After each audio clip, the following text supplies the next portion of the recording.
I'm going to delete this particular rule and let's see what is next. Next is the icon set. This can be used in various ways. For example, okay, let's apply one of them. We are going to apply, say, this particular icon set and click on manage rules to see what is the reasoning behind this. So here it says apply a green tick when the value is 67% and the exclamation tick when it is greater than or equal to 33. The first one is greater than or equal to 67%. Next is greater than or equal to 33. So anything above 67% or equal to will have this icon. Between 67 and 33 will have this icon, and less than 33% will have this icon. We can change this to, instead of percentage, we can say we want anything about 10,000 as green icon with tick mark.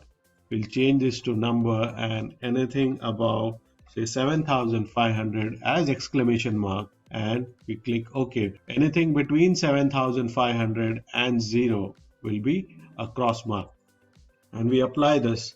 So this is how you see those items which are more than 10,000 have green tick. Now you can use this for any purpose. For example, if you are evaluating a sales report to see which sales get eligible for incentive purpose, or you are highlighting an employee attendance report to check who are more regular and less regular, and so on. You can apply in any condition. There are various icons available here to be used. So use any one of these icons and see how you want to apply those rules. Here you will have various other options also. This time we applied the rule. Let me click on manage rule. We used absolute values here to apply the rules. We can change that and use a cell here to apply that rule, and we remove this too and click on this cell to use that cell value so that we can dynamically change our criteria by entering the values in this cell. If you see, while entering the values, you have actually clicked on the cell and Excel has picked up $D$1. That means it has picked an absolute reference of this cell and not a dynamic reference or a relative reference. And we click OK here and apply.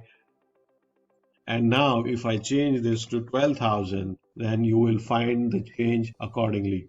There is nothing to verify here, so let's make this 15,000 to see if this 12,000 no longer holds this tick mark. And we click OK. There you see the 12,000 has gone to the next range of exclamation mark. This is how you use the quick access options for numbers.